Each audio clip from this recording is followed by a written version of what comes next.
Hello viewers, আজকে ভিডিওতে আমি গস সিডাল মেথড আমরা লোড ফ্লো অ্যানালাইসিসে অ্যাকচুয়ালি কিভাবে ব্যবহার করতে পারি। বেসিক্যালি আমাদের এই গস সিডাল মেথডটা তো হচ্ছে নিউমেরিক্যাল অ্যাপ্রোচ। আর তার আগে আমি গস সিডাল মেথড অ্যাপ্লাই করার আগে আমাদের যে ইকুয়েশনটা, আমাদের লোড ফ্লো ইকুয়েশনটাকে কিভাবে মডিফাই করে দেন আমরা গস সিডাল মেথড অ্যাপ্লাই করি, সেই ইকুয়েশনটা বেসিক্যালি আজকে আমি দেখাবো। তো ভিডিওটি শুরু করার আগে আমি অবশ্যই বলবো, যারা আমার চ্যানেলে একদম নতুন তারা আমার প্লেলিস্ট থেকে পাওয়ার সিস্টেমের উপর আগের বেসিক ভিডিওগুলো একটু দেখে আসুন। বিশেষ করে এই পাওয়ার সিস্টেমের লোড ফ্লো আমার হচ্ছে এর আগে দুটো ভিডিও আছে এই গস সিডালের উপর। একটা হচ্ছে গস সিডাল মেথড আমরা ম্যাথমেটিক্সে কিভাবে ব্যবহার করতে পারি, এবং আরেকটা হচ্ছে কেন আমরা আমাদের ইটারেশন মেথডের প্রয়োজন হয় লোড ফ্লো অ্যানালাইসিসে। এই ভিডিওটা কিন্তু মাস্ট লাগবে, অর্থাৎ সেই ভিডিওটার লাস্টে আমি যে ইকুয়েশন পেয়েছি সেই ইকুয়েশনকে মডিফাই করে আমি গস সিডাল মেথডটা ব্যবহার করব। তো আপনারা যদি সেই ক্লাসটা দেখে থাকেন তাইলে আপনারা আপনাদের মাথায় আসার কথা যে অ্যাকচুয়ালি আমি সেখানে যে ফর্মুলাটা আমি এক জায়গায় এনেছিলাম সেটা হচ্ছে আমাদের কারেন্ট আই। এই কারেন্টটার ভ্যালু হচ্ছে আমাদের summation of K is equal to 1 to N. ঠিক আছে, আমার যদি বাস বাস যদি এন সংখ্যক বাস হয়ে থাকে তাহলে এক নাম্বার বাস থেকে সাম করতে থাকবে আই এর ভ্যালুটা। তো আই ইজ ইকুয়াল টু এত ইন্টু ওয়াই আই কে। এটা কিন্তু গত ভিডিওতেই ওই ভিডিওটাতে আমি এক্সপ্লেন করে দিয়েছিলাম এই ইকুয়েশনটা কিভাবে আসে। ম্যাট্রিক্স ইকুয়েশন থেকে আমি ম্যাট্রিক্স অ্যাপ্লাই করে আমি এই ইকুয়েশনটা এনেছিলাম। তো সেই ইকুয়েশনটা থেকে আমি ফার্দার মডিফিকেশন করব। তো দেখুন এখান থেকে আমি যে কাজটা করব, আমাদের আই হচ্ছে এটা। এটা অ্যাকচুয়ালি আমাদের গস সিডাল মেথডে ম্যাথ করার সময়ও এটা কাজে লাগবে। তো আমি এটাকে একটা বক্স দিয়ে রাখতেছি। ঠিক আছে, তো এখান থেকে আমরা দেখবো হচ্ছে আমাদের ভোল্টেজ ইকুয়েশন আনা যায় কিনা, সেটার একটা ফরম্যাট দেখবো। তো তার জন্য দেখুন আমরা জানি এসআই, যেহেতু আই তম বাসে আমরা ক্যালকুলেশন করতেছি, তাহলে SI is equal to VI conjugate. ঠিক আছে, এখানে আই তার মানে SI is equal to VI I conjugate simply. তাহলে এখন যদি এখানে আমরা ভ্যালুটা বসাই, এই যে মাত্র যে ভ্যালুটা আমি ইউজ করলাম আই এর যে ভ্যালুটা, সেটা যদি আমি ইউজ করি তাহলে এটা বেসিক্যালি আমাদের আছে summation of K is equal to 1 to N. আর আই এর উপর আছে হচ্ছে কনজুগেট। তো আই এর উপর এই সাইডে যদি আমি কনজুগেট আনতে চাই তাহলে এই সাইডেও কনজুগেট আনতে হয়, এবং কনজুগেট অনুযায়ী এ বি কনজুগেট সমান আমরা জানি এ কনজুগেট ইন্টু বি কনজুগেট। আগের ভিডিওগুলোতে আমি দেখিয়েছি। তো আপনি এইখানে যে কাজটা করতে পারেন, বুঝতে আপনাদের সমস্যা হইলে সিম্পলি এটার একটা ভ্যালু ধরে নিন, এটা একটা ভ্যালু ধরে নিন। ঠিক আছে, দেন ওই দুটো আলাদা আলাদাভাবে কনজুগেট করে আপনি ক্যালকুলেটর বসিয়ে দেখুন, সেম ভ্যালুই কিন্তু আসে। অর্থাৎ বেসিক্যালি আমি যেটা বুঝাইতে চাচ্ছি সেটা হচ্ছে আমাদের আই এর ভ্যালু যদি এটা হয় তাহলে আই কনজুগেটের ভ্যালু হবে প্রত্যেকটার উপর সেপারেট সেপারেট কনজুগেট। অর্থাৎ ওয়াই কে কনজুগেট, জাস্ট যেখানে কনজুগেট ছাড়া আছে সেখানে কনজুগেট বসে যাবে, আর কনজুগেট যদি থাকতো তাহলে কনজুগেট উঠে যাইতো। এটা হচ্ছে এটার নিয়মটা। তাহলে এটা আমাদের আসলো ভিআই ইন্টু হোয়াটএভার, এই যে এই পুরো রাশিটা। তো এখন আমরা একটা কাজ করব, দেখুন ঠান্ডা মাথায় একটু জিনিসটা দেখুন, এটা বুঝতে পারলেই মোটামুটি আমাদের আজকের ক্লাসটা ইজি। একটু ঠান্ডা মাথায় খেয়াল করুন আমি কি করি এখন। এসআই ইজ ইকুয়াল টু, আমরা দেখতে পাচ্ছি এখানে একটা ভিআই ভোল্টেজ, আবার এখানে একটা ভিকে ভোল্টেজ।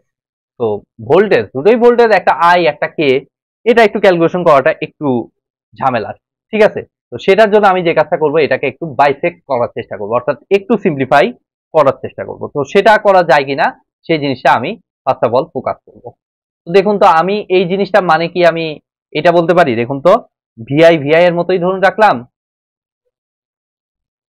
আর এইটা মানে আমি বলতে পারি কে ইজ ইকুয়াল টু 1 বসাইলে এটা দাঁড়াচ্ছে আমার, আমি জাস্ট এভাবে দেখুন দেখাচ্ছি, কে ইজ ইকুয়াল টু 1 যদি এই ইকুয়েশনে বসাই তাহলে এটা কত দাঁড়াচ্ছে, ওয়াই আই 1, কে এর জায়গায় যদি 1 বসাই তাহলে Y I 1 conjugate into k এর জায়গায় 1 বসাইলে ভি কে মানে হচ্ছে ভি 1 কনজুগেট। এরকম এরপরেরটা আমার প্লাসে আমার যাবে, এটা যাবে হচ্ছে একদম এন পর্যন্ত, অর্থাৎ যতগুলো বাস আমার পাওয়ার সিস্টেমে আছে। তাহলে আই 2 ভি 2 কনজুগেট। এভাবে বাড়তে বাড়তে আমার টার্গেট হচ্ছে এই কে কে কোনোভাবে আমি আইতে কনভার্ট করব। তাহলে এভাবে বাড়তে বাড়তে যখন আইতম বাসে এটা আসবে, এটা অ্যাকচুয়ালি দুইও হতে পারে, তিনও হতে পারে, যে কোনোটাই হতে পারে, আমি জানি না। ঠিক আছে, তো এভাবে হতে হতে একটা পর্যায়ে এসে কত হবে, ওয়াই ওয়াই আই আই, ঠিক আছে, ওয়াই আই আই ইন্টু, তাহলে কে এর জায়গায় জাস্ট কে এর জায়গায় আই বসিয়ে দিলাম, ঠিক আছে, তাহলে Y I I into V I, এখানে একটা কনজুগেট ছিল, ভি আই কনজুগেট, এটা হবে, ঠিক আছে, প্লাস এভাবে ডট ডট ডট চলতে চলতে সবার লাস্টেরটা হচ্ছে ওয়াই আই এন, পুরোটাকে আমি প্রায় মানে ভাঙার চেষ্টা করলাম, এটা কিছুই না, তাহলে ওয়াই আই লাস্টেরটা হচ্ছে এন, তাহলে Y I N V N conjugate, তাই না? তো এই যে ইকুয়েশনটা, আমি এই ইকুয়েশনটাতে জাস্ট একটা জিনিসকে এইখানে একদম সেপারেট করে নেব, সেটা হচ্ছে আমাদের Y I I conjugate into V I conjugate, কেননা এটা আমাদের ম্যাথ করার সময় কাজে লাগবে, ঠিক আছে। তো আমি যে কাজটা করব, এই জিনিসটাকে দেখুন তো আমি এই জিনিসটা বলতে পারি কিনা, Y I conjugate, Y I I conjugate into, এটা আই অ্যাকচুয়ালি কিন্তু, ইন্টু আমাদের কত, এটা ভি আই কনজুগেট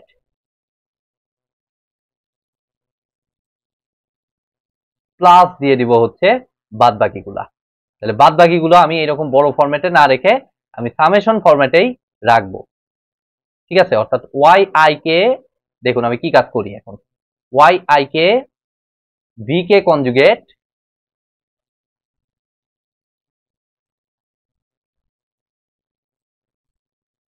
আর কে ইজ ইকুয়াল টু, এটা কত ছিল 1 টু এন পর্যন্ত, এভাবে লিখে যদি ছেড়ে দেন তাহলে আপনার ভুল হয়ে যাবে, কেননা আপনি কে ইজ ইকুয়াল টু আইটা কিন্তু এখানে এক্সট্রা নিয়ে নিচ্ছেন, তো অবশ্যই তাহলে আমাদের সামেশনের ভিতর থেকে আমাদের কে ইকুয়াল টু আইটা মাইনাস করে দিতে হবে, অর্থাৎ এখান থেকে আমার এই জিনিসটাকে আউট করতে হবে, অর্থাৎ এখানে জাস্ট মেনশন করে দিবেন যে K is not equal to I, ব্যাস আপনার কাজ শেষ, কেননা K is equal to I এর জন্য যেটা আসে সেটাকে আপনি এই সাইডে বের করে দিচ্ছেন, তো আমার ইকুয়েশনটা দাঁড়ালো হচ্ছে এরকম, একদম সিম্পল, ঠিক আছে, এই জিনিসটাকে জাস্ট বের করে এখানে নিলাম আমাদের ম্যাথ করার সুবিধার্থে।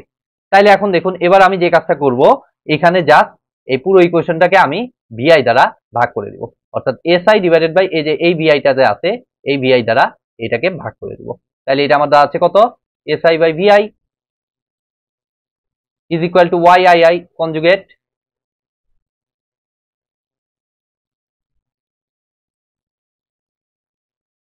Vi conjugate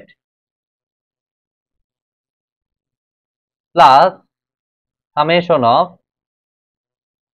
K is equal to 1 to N, অবশ্যই এটা K not equal to I,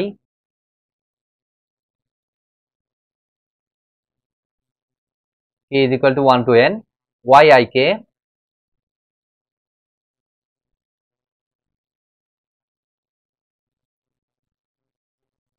তো আমরা বাস ভোল্টেজ ক্যালকুলেশন করব এখন, বাস কারেন্ট তো আমরা জানি, এই যে মনে করুন এটা 1 নাম্বার বাস হলে I1 বাসের কারেন্টের ইকুয়েশন, এটা 2 নাম্বার বাস হলে এটা 2 নাম্বার বাসের কারেন্টের ইকুয়েশন, একইভাবে আমাদের ভিআই ভ্যালুটা আমাদের ক্যালকুলেশন করতে হবে, তাহলে এখান থেকে আমরা কি সিস্টেমে করব, এটা সিস্টেমটা হচ্ছে আমাদের এই এই যে এই ইকুয়েশনটাকে যেরকম আছে সেরকমই রাখবো, ঠিক আছে, অর্থাৎ Y I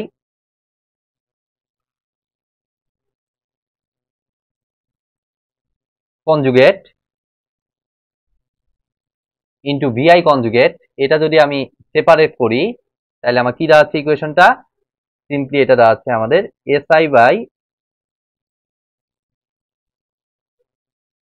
Vi minus SI by VI minus summation of K is equal to 1 to N, আর এখানে নিচে হচ্ছে K is not equal to I,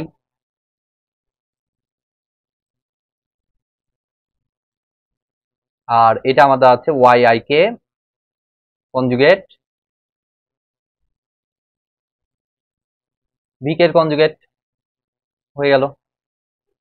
এখন আমরা আরেকটা কাজ করবো, আমাদের উদ্দেশ্য হচ্ছে ভিআই বের করা, তো আমি ওয়াই আইটাকে এই সাইডে ভাগ করে দিব, তাহলে ওয়াই আইটাকে এখানে পাঠিয়ে দিলে এই সাইডে পাঠিয়ে দিলে সিম্পলি একটা ব্র্যাকেট দিয়ে 1 বাই ওয়াই আই কনজুগেট দিয়ে দিলেই হয়ে গেল, একটু ইয়ে করে নিচ্ছি,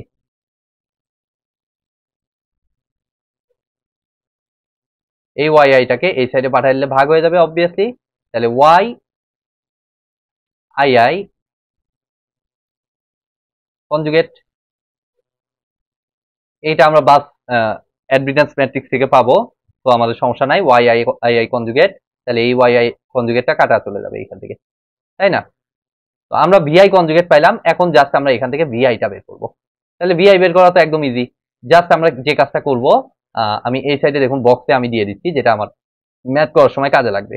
সেটা হচ্ছে আমাদের ভিআই কনজুগেট থেকে জাস্ট ভিআই বের করতে হলে উভয় সাইডে কনজুগেট নিয়ে নিব। তাহলে ভিআই ভিআই এর মতোই থাকবে, সরি ভিআই কনজুগেট থেকে এখানে কনজুগেট অ্যাপ্লাই করলে আমাদের ভিআই কনজুগেটের উপর কনজুগেট মানে আবার পুনরায় ভিআই চলে আসবে। যেসব জায়গায় কনজুগেট আছে সেগুলো নর্মাল হয়ে যাবে, আর যেসব জায়গায় কনজুগেট নাই সেখানে কনজুগেট হয়ে যাবে। এই হচ্ছে আমাদের উভয় সাইডে কনজুগেট নেওয়ার ইয়েটা। তাহলে এখানে তাহলে কি হবে, 1/y I I I I conjugate যেহেতু ছিল তাহলে এটা ওয়াই আই আই এ কনভার্ট হবে। দেন আমাদের এটা S I conjugate by BI conjugate, S I conjugate divided by BI conjugate. দেখছেন কতটা ইকুয়েশন, ভিআই আবার আপনার আননোন, আবার ভিআই এর ভিতরে আমার চলে আসছে, সেই কারণে আমাদের ইটারেশন মেথডের এখানে প্রয়োজন হয়। ঠিক আছে, তা না হলে আপনি এইটার সলিউশন বের করতে পারবেন না। তাহলে K is equal to 1 to n আর K is not equal to I.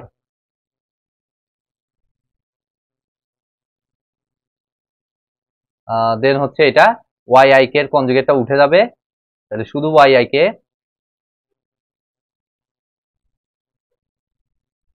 V K, দুটোরই কনজুগেট উঠে গেল। এটা হচ্ছে আমাদের ভোল্টেজ বের করার ফাইনাল ফর্মুলা। আপনি ডিরাইভেশন করবেন, এই ইকুয়েশন ইজিলি আপনার মাথায় থাকবে, কোনো সমস্যাই হবে না আই থিঙ্ক। তো এটা আমাদের ভোল্টেজের ইয়া হয়ে গেল। এবার আসুন, আমাদের কিছু বাস আছে যেমন স্ল্যাক বাস, সুইং বাস। স্ল্যাক বাসেরই নাম হচ্ছে, আরেক নাম হচ্ছে সুইং বাস, তারপরে হচ্ছে পিকিউ বাস। তো সেগুলো ম্যাথ করার সময় আমি আস্তে আস্তে আপনাদের এক্সপ্লেন করে দিব, সমস্যা নেই কোনটা কি বোঝাচ্ছে। তো এছাড়াও আমাদের আরেকটা জিনিস এখানে কাজে লাগবে, সেটা হচ্ছে আমাদের পাওয়ার ক্যালকুলেশনটা। ঠিক আছে, তো পাওয়ার ক্যালকুলেশনের সময় আমরা নর্মালি যেভাবে ক্যালকুলেশন করি সেই সিস্টেমটা হচ্ছে আমাদের প্রতি ক্ষেত্রে আমাদের যে জিনিসটা হবে, এই যে কোন একটা বাসের স্পেসিফিক পাওয়ার, এটা সমান তো আমরা জানি যে আমাদের কত, পি প্লাস জে কিউ, তাই না? এটা তো আপনারা সবাই জানেন, একদম simple, S is equal to P plus J Q. But একটা বাসের সাথে দেখা যায় যে এমন সিস্টেম থাকে, একটা বাসের সাথে আপনার জেনারেটরও কানেক্টেড থাকে, আবার সেই বাসের সাথে আমার লোডও কানেক্টেড থাকে। এরকম লোডও কানেক্টেড থাকে, আবার জেনারেটরও কানেক্টেড থাকে। তো এই ক্ষেত্রে এগুলো আপনি বাস বাসের পাওয়ার, এই পাওয়ারটা কিন্তু অ্যাকচুয়ালি হচ্ছে আমাদের বাস পাওয়ার। বাস পাওয়ারটা আপনারা কিভাবে ক্যালকুলেশন করবে সেটা একটা ইস্যু। তো সেই বাসের ইয়েটা ক্যালকুলেশন করার সিস্টেমটা হচ্ছে সিম্পলি আপনারা যে কাজটা করবেন, এস ইজ ইকুয়াল টু আপনাদের যেটা করতে হবে, আমি জাস্ট যে কোনো একটাই দেখিয়ে দিচ্ছি। মনে করুন যে আমি এইটা দেখিয়ে দিচ্ছি, একটা বাসের আমি দেখিয়ে দিচ্ছি। তো সেই বাসের যে জেনারেটর পাওয়ার থাকবে, জেনারেটর পাওয়ার থেকে আপনি মাইনাস করে দিবেন আপনার লোড পাওয়ারটাকে, তাইলেই আপনি পেয়ে যাচ্ছেন রিয়াল পাওয়ার। ঠিক আছে, তো এটাকে আমি মনে করলাম এস আই, আইতম বাস, তাহলে এখানে আমি দিয়ে দিলাম জি আই আর এখানে পি এল আই। এটা কিন্তু খুবই সিম্পল। আপনার কি সোর্স, জেনারেটর হচ্ছে আমার সোর্স, সোর্স যে পরিমাণ পাওয়ার দিবে লোড আমার পাওয়ার অ্যাবজর্ব করবে, তারপর যতটুকু অবশিষ্ট থাকবে সেটাই তো আমার হবে বাসের পাওয়ার। সিম্পলি একদম সিম্পল, কারণ সোর্স আমার সাপ্লাই করতেছে আর লোড হচ্ছে আমার অ্যাবজর্ব করতেছে। আর যদি বাসে যদি জেনারেটর পাওয়ার না থাকে, তাহলে কিন্তু মানে জেনারেটর কানেক্টেড না থাকে, তখন আমরা জেনারেটর ভোল্টেজটাকে আমরা সরি পাওয়ারটাকে আমরা ধরি হচ্ছে শূন্য। একইভাবে আমার দেখুন এখানেও তাই, কিউ এর ক্ষেত্রেও আমার কি হবে, J into Q of GI মানে হচ্ছে generator reactive power minus Q of load reactive power হয়ে গেল। একইভাবে এই বাসের সাথে যদি আমার কোনো জেনারেটর কানেক্টেড না থাকে, এটা শূন্য হবে। আদারওয়াইজ কিন্তু আপনাকে জেনারেটর পাওয়ার যদি দেয়া থাকে তাহলে কিন্তু সেই অনুযায়ী আপনাকে ক্যালকুলেশন করতে হবে। তো আমরা এই ইকুয়েশন গুলো মাথায় রেখে আমি নেক্সট ক্লাস থেকে অ্যাকচুয়ালি আমার এই গস সিডাল মেথডের ম্যাথ করা শুরু হবে। এই পর্যন্ত যা দেখাইলাম এগুলো কিন্তু ছিল আমাদের লোড ফ্লো অ্যানালাইসিসের ইয়েটা, এবং এখানে আমি প্রথম ভিডিওতে এই যে এই লোড ফ্লোর গস সিডাল মেথডের যে নিউমেরিক্যাল অ্যানালাইসিসটা করেছিলাম, একদম হুবহু সেই অ্যানালাইসিস করে আমরা এই ইকুয়েশন গুলোর সাহায্য নিয়ে আমরা সমাধান খুঁজে বের করার চেষ্টা করব। তো সেটা অবশ্যই আমার সামনের ক্লাস থেকেই আপনারা পাবেন। তো সেই পর্যন্ত চ্যানেলটির সাথেই থাকুন। ভিডিওটি যদি ভালো লেগে থাকে অবশ্যই ভিডিওতে একটি লাইক দিবেন, বন্ধুদের সাথে বেশি বেশি শেয়ার করবেন, আর চ্যানেলে নতুন হয়ে থাকলে অবশ্যই চ্যানেলটি সাবস্ক্রাইব করবেন। ধন্যবাদ।